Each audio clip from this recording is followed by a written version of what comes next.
कुठलंही काहीही बोलण्याची आवश्यकता नाही, कारण ते ज्या पोटतिडकीने बोलले त्याच्यामागे कारण असं आहे की ज्यावेळी वरतून जेव्हा मागणी होते कुठल्याही प्रकारची अशी संघटनात्मक बांधणीची, त्यावेळी सांगत असताना मग त्यांनाही हतबल अशा प्रकारचं त्यांचं एक मनस्थिती होऊन जाते.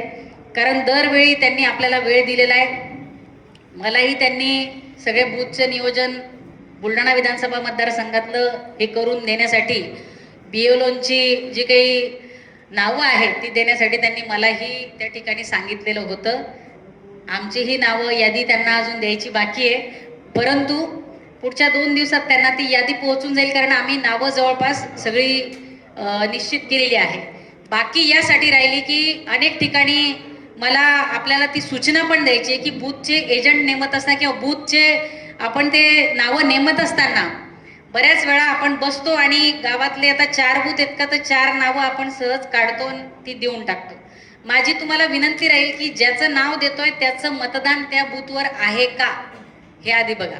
नाहीतर बऱ्याच वेळा असं होतं की 131 क्रमांकाच्या बूथवर माझं नाव असतं आणि मला दिला जातो 132 क्रमांकाचा बूथ किंवा 133 क्रमांकाचा बूथ. तर तसं कृपया करू नका. हा गोळ आपल्या बुलढाणा विधानसभा मतदारसंघाची जेव्हा आपण नावं केली त्यावेळी हे झालंय, आणि म्हणून आपली मोठी मोठी जी गावं आहे जिथं 2-3 पेक्षा जास्त बूथची संख्या आहे, मग मोताळा शहर असेल, मग त्या ठिकाणी धामणगाव बडे गाव असेल, रोहिणखेड गाव असेल, ही मोठी जी गाव आहेत त्या ठिकाणची पुन्हा आता ती यादी रिशफल करावी लागते. ज्याचं मतदान ज्या बूथवर आहे त्याच बूथवर त्या व्यक्तीला BLO म्हणून आपल्याला नेमता आलं पाहिजे. म्हणून ते थोडंसं मतदार यादीतलं नाव एकदा तपासून पाहिलं पाहिजे. दुसरी महत्त्वाची गोष्ट म्हणजे आज प्रामुख्याने आपली सगळी कार्यकारिणी जी आहे तालुक्याची असेल, मग ती शिवसेनेची असू द्या, मूळ संघटनेची, महिला आघाडीची असेल किंवा युवा सेनेची असेल, ती खरोखर जवळपास बऱ्याच ठिकाणी पूर्ण नाही आहे. तर ती विनंती भाऊंनी केलेली. मी प्रामुख्याने थोडंसं महिला आघाडीच्या संदर्भात बोलेल की वारंवार बऱ्याच वेळा मला फोन येतात. फोन यासाठी येतात की महिलांची पण अपेक्षा असते की ताईंनी थोडंसं आमच्या महिला आघाडीमध्ये लक्ष घातलं पाहिजे. लक्ष निश्चितच घालायचं आहे, पण मी सुद्धा वारंवार महिला आघाडीच्या आपल्या महिलांना हे दरवेळी सांगत आलेले आहे की तुम्ही पण तुमचं नावच आलं पाहिजे, फोटोच आला पाहिजे, तुम्हाला स्टेजवरच बोलवलं पाहिजे, याची अपेक्षा न करता तुमच्या कामातून तुमचं नाव, तुमचा धाक, तुमचं वजन निर्माण करा. कामातून निर्माण करा म्हणजे वेगवेगळी आंदोलनं आहेत, वेगवेगळे कार्यक्रम आहेत, अनेक कार्यक्रम आहेत. मागे गॅस दरवाढीचा मोठा स्फोट, म्हणजे सुरुवातीला जेव्हा गॅस दरवाढ झाली खूप आक्रोश एक लोकांमध्ये होता की गॅसचे भाव वाढले, युद्धामुळे गॅसचे भाव वाढले. त्यावेळी मी बऱ्याच तुमच्यापैकी अनेकींना आठवत असेल तुमच्याशी सगळ्यांशी फोनवरून संपर्क साधून मी तुम्हाला म्हटलं होतं की गॅस दरवाढीचं एक आंदोलन करायला काय लागतंय, तुम्ही 10 बायका जाऊन तहसील समोर फक्त 3 विटाची चूल मांडायची, भाकरी थापायचं एक आंदोलन आहे. नाहीच काही तर तुम्ही निवेदन द्या.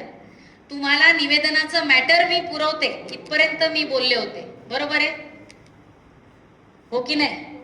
जेवढ्या आपण आहोत शिवसेनेच्या महिला आज सगळ्यांना आवाज जोरात बोलता येतं, बोलले होते मी. पण मला वाटतं लोणारला आंदोलन झालं, मेहकरला झालं आणि बुलढाणा आणि मोताळा झालं, बाकी ठिकाणी आंदोलन झालं नाही. मग माझी महिला आघाडीच्या दोन्ही जिल्हा प्रमुख ताईंना विनंती आहे की तुम्हाला कुठं अडचण आहे, कुठं महिला नाही आहेत, कुठं महिला जायला तयार नाहीत, तुम्ही इथं बसलेले सगळे नेते कोणालाही सांगा की आम्हाला एकही नाव सापडत नाही, एकही कोणी नाव द्यायला तयार नाही. अशा परिस्थितीमध्ये मग त्या ठिकाणचं नाव आमच्यापैकी कोणी दिली. पण मला नाही वाटत असं कुठं होत असेल की तालुका प्रमुख आपल्या सगळ्या तालुक्यांना आहेत आणि त्यांना विचारल्यानंतर त्यांनी नाव दिलं नाही, असं होणार नाही.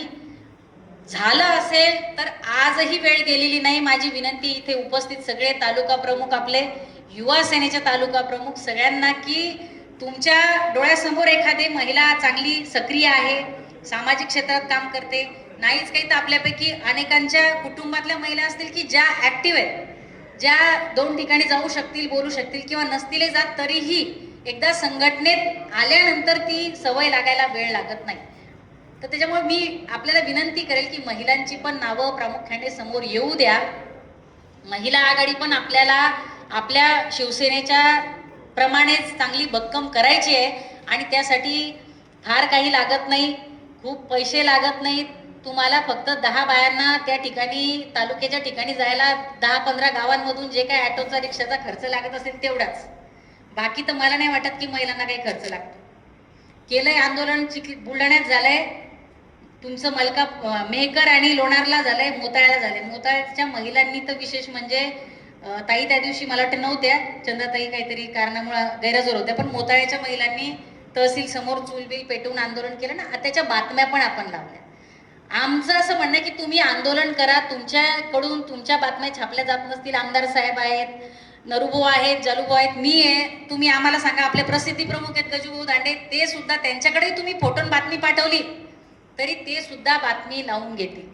बातमी यासाठी लावायची की त्याने हुरूप वाढेल, तुमच्या सोबतच्या 10-20 बायांचे नाव येतात, त्यांचाही उत्साह वाढतो, त्यासाठी ते आवश्यक आहे.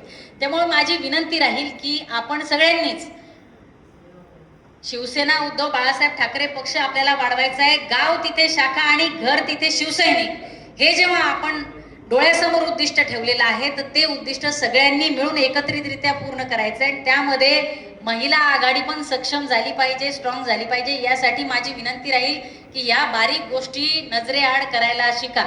भाऊंनी बोलवलं नाही, भाऊनं आवाज दिला नाही, ताईनं पाहिलंच नाही, हे सोडून द्या.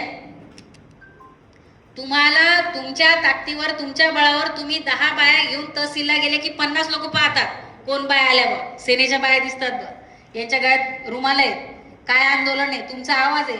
याच्यावरून तुमच्याकडे लोकांचा पाहण्याचा दृष्टिकोन बदलणार आहे की नाही, ह्या महिला ऍक्टिव्ह आहेत. उद्या बैठकीला कुठे जर काही काम असलं, आंदोलन असलं तर तुम्हालाच तुमच्याच 10 महिलांना घेऊन या म्हणून फोन येतील. तालुका प्रमुखांचा फोन येईल की नाही ताई, तुमच्या त्या बाया चांगल्या ऍक्टिव्ह आहेत, तुम्ही घेऊन या बरं. हे तुमचं स्थान तुम्हाला निर्माण करायचं. हे फक्त महिला आघाडीच्याच बाबतीत नाही, युवा सेनेचाही तोच विषय आहे. युवा सेनेसाठी पण खूप आंदोलनं आहेत करण्यासारखी, करायची ठरवली तर. आता मोताळ्याला, बुलढाण्याला आपण नापेडचं ज्यावेळी मका खरेदी बंद झाली, आपण ते आंदोलन टाकले. हे जे काही आंदोलनं असतात, हे आपल्याला आंदोलन म्हणजे काय करायचंय, शिवसेना म्हणजे काय, शिवसेनेने सातत्याने सर्वसामान्यांच्या प्रश्नासाठी लढण्याची भूमिका घेतलेली आणि तेच आपल्याला लक्षात ठेवायचंय. आपल्या आजूबाजूला जे काही अडचणी येतात, मग तालुका स्तरावरच्या असतील, शहर प्रमुख असतील, युवा सेनेचे आपल्या शहरातल्या अडचणी असतील, रस्त्याचा विषय, नाल्यांचा विषय, काही घंटागाडीचा विषय आहे, पाण्याचा विषय, कितीतरी प्रश्न आहेत. आज आपण विरोधी पक्षामध्ये आहोत, पण विरोधात आहोत म्हणून आंदोलनाचा हत्यार आपल्याजवळ आहे आणि त्या हत्याराचा चांगला वापर आपल्याला करता आला पाहिजे. एवढंच या ठिकाणी सांगते. आदरणीय शिवसेना पक्षप्रमुख, शिवसेना प्रमुख, हिंदू हृदय सम्राट बाळासाहेब ठाकरे यांचं हे जन्मशताब्दी वर्ष आहे आणि 23 जानेवारी 2026 ते 23 जानेवारी 2027 या वर्षभरामध्ये आपण समाजोपयोगी चांगले कार्यक्रम घेऊन हे वर्ष साजरं करायचंय. एक दिवस जयंतीचा झाला, साजरा केला म्हणजे संपला असं नाही, तर या निमित्ताने संघटना बांधणीचा एक खूप चांगला वेळ वर्षभराचा आपल्याला मिळतोय. त्यामुळे मी आपल्याला सगळ्यांना विनंती करेल, छोटे छोटे कार्यक्रम आयोजित करायला काहीच लागत नाही. ते कार्यक्रम आपण आपल्या स्तरावरून आयोजित करा. जिथे तुम्हाला वाटत असेल आम्ही कोणी आलं पाहिजे, सहभागी झालं पाहिजे, आम्हालाही सांगा. आणि या वेगवेगळ्या संकल्पना, तुमच्या डोक्यात ज्या काही संकल्पना असतील वेगवेगळे कार्यक्रम राबवण्याच्या, निबंध स्पर्धा आहे बाळासाहेबांच्या विषयावर, युवा सेनेला चांगला कार्यक्रम तो होऊ शकतो की जिल्हा युवा सेनेच्या माध्यमातून आपल्या परिचयातल्या अनेक शाळा आहेत, त्या शाळांमध्ये जिल्हाभर निबंध स्पर्धा आयोजित केल्या जाऊ शकते बाळासाहेबांचाच विषय घेऊन. आपल्या बाळासाहेबांचं नेतृत्व, त्यांचं व्यंगचित्रकार म्हणून असे वेगवेगळे विषय तुम्हाला त्याच्यामध्ये घेता येईल. महिला आघाडीलाही काही ना काही दुसरा कार्यक्रम एखादा चांगला त्यामध्ये राबवता येईल. युवा सेना, शिवसेना मूळ आणि महिला आघाडी आपण जर ठरवलं तर खरंच भरपूर कार्यक्रम आहेत. रक्तदान शिबिर आहे, त्याच्यानंतर निबंध स्पर्धा आहे, त्याच्यानंतर भाऊंनी एक खूप चांगला उपक्रम त्यांच्याकडे राबवला होता बैलगाडा शर्यतीचा. आता उन्हाळ्याच्या दिवसात बैलगाडा शर्यत सगळीकडे खूप प्रसिद्ध आहे. तर हेही ज्या ज्या ठिकाणी तालुक्याच्या स्तरावर एक जरी आयोजित करता आले तर तो पण खूप चांगला एक उपक्रम आहे. आणि त्याचबरोबर मग महिलांसाठी आपल्याला आरोग्य शिबिर आहे, महिलांचं आरोग्य तपासणी शिबिर आहे, महिलांचं हिमोग्लोबिन तपासणी शिबिर आहे. तुम्ही जर ठरवलं तर 50 कार्यक्रम डोळ्यासमोर येतात की हे आपण राबवू शकतो, पण मनाची आपली करायची तयारी लागेल.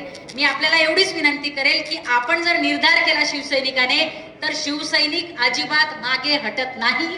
तो निर्धार आज आपल्याला या बैठकीतून करून जायचा आहे की मी माझी संघटना वाढवणार आहे, माझी संघटन बांधणी करणार आहे आणि मी ज्या पदावर आहे त्या पदाचं जे काही जबाबदारी आहे ती माझी मी पूर्ण करणार आहे. मग आपण तुम्ही सगळेच जण ज्या ज्या पदावर असाल त्या त्या पदावर असताना आपली जी काही जबाबदारी ती आपण पूर्ण करायची, हा निर्धार आजच्या बैठकीतून आपण घेऊया. एवढंच या ठिकाणी सांगते आणि थांबते. धन्यवाद. जय हिंद.